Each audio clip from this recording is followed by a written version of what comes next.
ನೀವು ನೋಡ್ತಾ ಇದ್ದೀರಾ ಬೀದರ್ ವೀರ ನ್ಯೂಸ್ ಕನ್ನಡ ಚಾನೆಲ್. ಲೋಕಸಭಾ ಚುನಾವಣೆಯಲ್ಲೂ ಕೈ ಗ್ಯಾರಂಟಿ ಕಾರ್ಡ್ ಮೊರೆ ಹೋಗಿರುವ ವಿಚಾರ. ಬೀದರ್ನಲ್ಲಿ ಕೈ ಗ್ಯಾರಂಟಿ ಕಾರ್ಡ್ಗೆ ಕಿಡಿಕಾರಿ ಖೂಬಾ. ಕಾಂಗ್ರೆಸ್ ಸರ್ಕಾರ ದಿವಾಳಿಯಾಗಿದೆ, ಅಧಿಕಾರಕ್ಕೆ ಬರುವುದಿಲ್ಲ, ಏನಾದರೂ ಮಾಡಿ ಕೆಲ ಮತ ಪಡೆಯುವ ಯೋಜನೆ ಮಾಡಿದ್ದಾರೆ. ಕರ್ನಾಟಕದಲ್ಲಿ ಕಳೆದ ವಿಧಾನಸಭಾ ಎಲೆಕ್ಷನ್ ಪೂರ್ವದಲ್ಲಿ ಇದೇ ರೀತಿ ಗ್ಯಾರಂಟಿ ಕಾರ್ಡ್ ಹಂಚಿದ್ರು. ಆಗ ಜನರು ಮೋಸ ಹೋಗಿದ್ರು, ಈಗ ಹೋಗಲ್ಲ. ಸೋಲಿನ ಭೀತಿಯಲ್ಲಿ ಗ್ಯಾರಂಟಿ ಕಾರ್ಡ್ ಹಂಚುತ್ತಿದ್ದಾರೆ. ಕಾಂಗ್ರೆಸ್ನವರು ಜನರನ್ನು ಮರಳು ಮಾಡುವ ಭ್ರಮೆಯಲ್ಲಿದ್ದಾರೆ. ಸಚಿವ ಪ್ರಿಯಾಂಕ್ ಖರ್ಗೆ ಮೋದಿ ಆಲ್ಬಮ್ ಹೇಳಿಕೆ ವಿಚಾರ. ಬೀದರ್ನಲ್ಲಿ ಪ್ರಿಯಾಂಕ್ ಖರ್ಗೆಗೆ ಕೂಬಾ ಟಾಂಗ್. ಆಲ್ಬಮ್ ಫೋಟೋ ಹಾಕೋಕೆ ಕಾಂಗ್ರೆಸ್ನಲ್ಲಿ ಯಾರು ನಾಯಕರೇ ಉಳಿದಿಲ್ಲ ಅಂತ ಸ್ಥಿತಿಗೆ ಕಾಂಗ್ರೆಸ್ ಬಂದಿದೆ. ಕಾಂಗ್ರೆಸ್ ಗ್ಯಾರಂಟಿ ಕಾಪಿ ಮಾಡಿದ್ದಾರೆಂಬ ಈಶ್ವರ್ ಖಂಡ್ರೆ ಹೇಳಿಕೆ ವಿಚಾರ. ಅಂತಹ ದಾರಿದ್ರ್ಯ ಪಕ್ಷದ ಗ್ಯಾರಂಟಿ ಕಾಪಿ ಮಾಡುವ ಪರಿಸ್ಥಿತಿ ನಮಗೆ ಬಂದಿಲ್ಲ. ನಮ್ಮದೇ ತತ್ವ ಸಿದ್ಧಾಂತಗಳ ಮೇಲೆ ನಡೆಯುತ್ತೇವೆ. ನಾವು ಕಾಪಿ ಮಾಡುವಂತಹ ಯೋಗ್ಯತೆ ಕಾಂಗ್ರೆಸ್ಗೆ ಇದೆಯಾ? ಡಿಸಿಸಿ ಬ್ಯಾಂಕ್ ಮೇಲೆ ಐಟಿ ದಾಳಿ ವಿಚಾರ. ಈಶ್ವರ್ ಖಂಡ್ರೆಗೆ ಭಗವಂತ ಖೂಬಾ ತಿರುಗೇಟು. ಈಶ್ವರ್ ಖಂಡ್ರೆ ಆರೋಪ ತಳ್ಳಿ ಹಾಕಿದ ಖೂಬಾ, ಸುಳ್ಳು ಆರೋಪಗಳಿಗೆ ನಾನು ಉತ್ತರಿಸಲ್ಲ. ಇಟಿ, ಐಡಿ, ಸಿಬಿಐ, ಐಟಿ ಸ್ವಾಯತ್ತ ಸಂಸ್ಥೆಗಳು, ಕೇಂದ್ರ ಸರ್ಕಾರ ಅವುಗಳಿಗೆ ದಾಳಿ ಮಾಡೋ ಸ್ವಾತಂತ್ರ್ಯ ನೀಡಿದೆ. ಉಪ್ಪು ತಿಂದವರು ನೀರು ಕುಡಿಯಲೇಬೇಕು. ಪ್ರತಿ ಬಾರಿ ಚುನಾವಣೆ ನಡೆಯುತ್ತೆ, ಪ್ರತಿ ಬಾರಿ ಕಾಂಗ್ರೆಸ್ನವರು ಬಿಜೆಪಿಗರ ಮೇಲೆ ಯಾಕೆ ರೈಡ್ ಆಗಲ್ಲ ಅಂತ ಪ್ರಶ್ನಿಸ್ತಾರೆ. ದೇಶದಲ್ಲಿರೋ ಭ್ರಷ್ಟಾಚಾರಿಗಳು ಇದನ್ನೇ ಪ್ರಶ್ನಿಸ್ತಾರೆ. ಪ್ರಶ್ನಿಸಿ ಸಹಜ ಇದ್ದೀನಿ ಅಂತ ತೋರಿಸ್ಕೊಳ್ತಾರೆ. ಸ್ವಾಯತ್ತ ಸಂಸ್ಥೆಗಳ ದಾಳಿ ಆದರೆ ಗೌರವಿಸಬೇಕು. ಬೀದರ್ನ ಸುದ್ದಿಗೋಷ್ಠಿಯಲ್ಲಿ ಕೇಂದ್ರ ಸಚಿವ ಭಗವಂತ ಖೂಬಾ, ಸಚಿವ ಖಂಡ್ರೆಗೆ ತಿರುಗೇಟು. ಜಿಲ್ಲಾ ಸಂಕೀರ್ಣ ಹಿಂದಕ್ಕೂ ಒಂದ್ಸತಿ ಮಂತ್ರಿ ಇದ್ರಿ, ಅಲ್ಲಿಂದ ಇಲ್ಲಿಯವರೆಗೆ.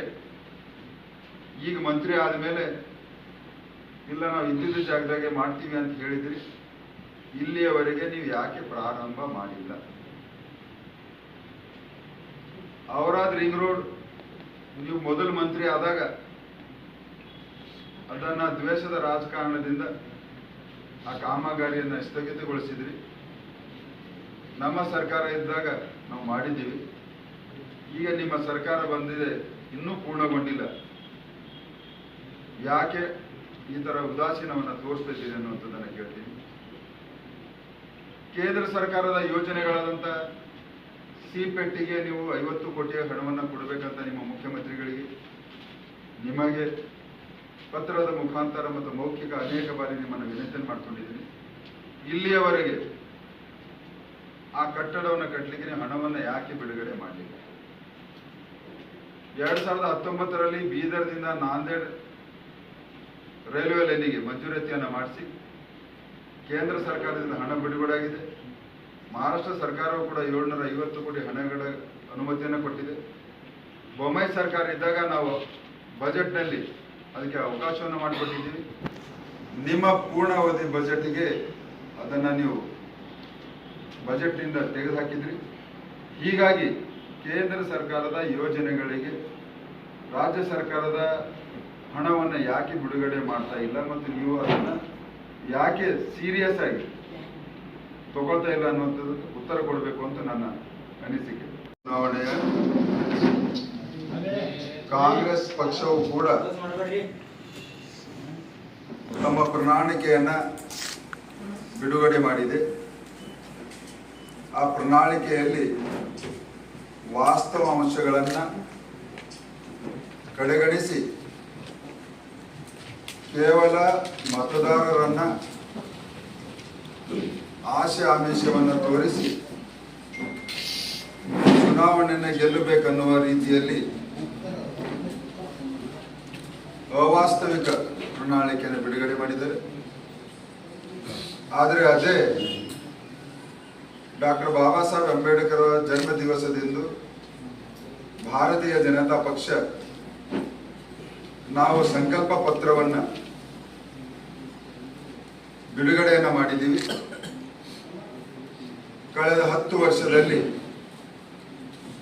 ದೇಶದಲ್ಲಿರುವಂತಹ ಪ್ರಮುಖ ವರ್ಗಗಳಾದ ರೈತರು, ಬಡವರು, ಮಹಿಳೆಯರು, ಯುವ ವರ್ಗಕ್ಕೆ 10 ವರ್ಷದಲ್ಲಿ ಕೊಟ್ಟಿದಂತ ಅನೇಕ ಯೋಜನೆಗಳನ್ನು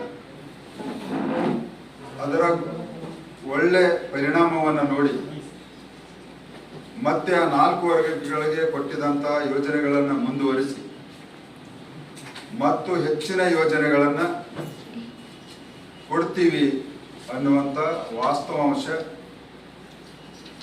ದೇಶದ 140 ಕೋಟಿ ಜನರ ಆರ್ಥಿಕ ಅಭಿವೃದ್ಧಿ ಆಗಬೇಕು, ಎಲ್ಲರಿಗೆ ಅವಕಾಶಗಳನ್ನು ಕೂಡ ಸಿಗಬೇಕು, ಎಲ್ಲರ ಅಭಿವೃದ್ಧಿ ಆಗಬೇಕು, ದೊಡ್ಡ ದೇಶದ ಮೂಲಭೂತ ಸೌಕರ್ಯಗಳು ಕೂಡ ಮತ್ತಷ್ಟು ಸ್ಪೀಡ್ ಮತ್ತು ಸ್ಕೇಲ್ನಲ್ಲಿ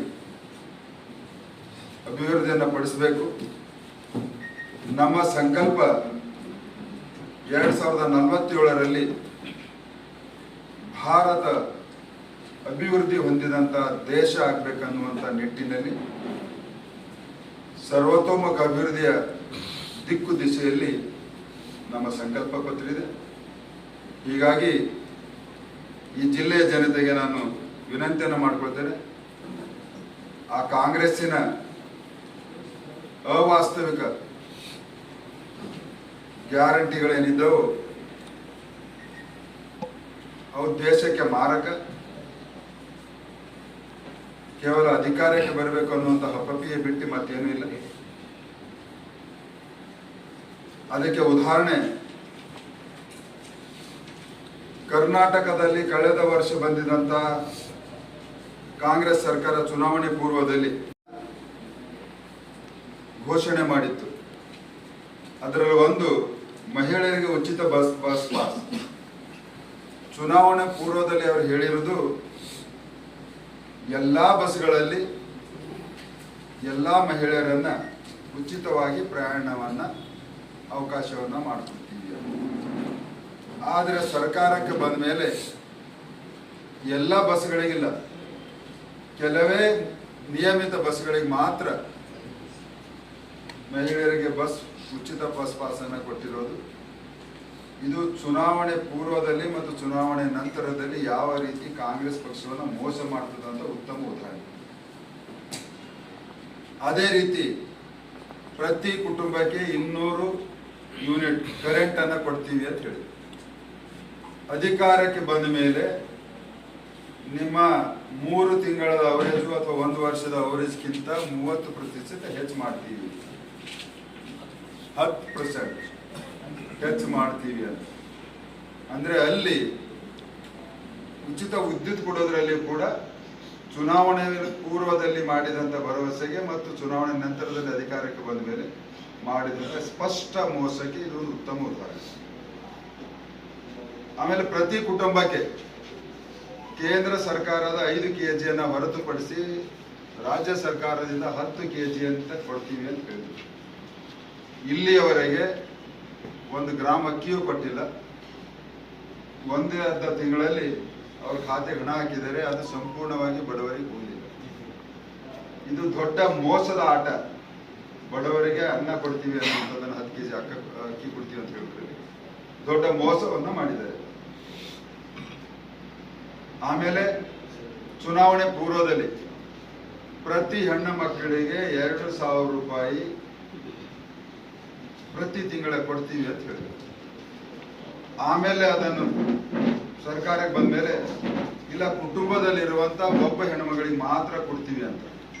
ಅಂದ್ರೆ ಎಲ್ಲ ಹೆಣ್ಮಕ್ಳದು ಓಟ್ ತಗೊಂಡ್ರು, ಕೊಡ ಕಾಲಕ್ಕ ಕುಟುಂಬಕ್ಕೆ ಅಂತ ಹೇಳಿದ್ರು.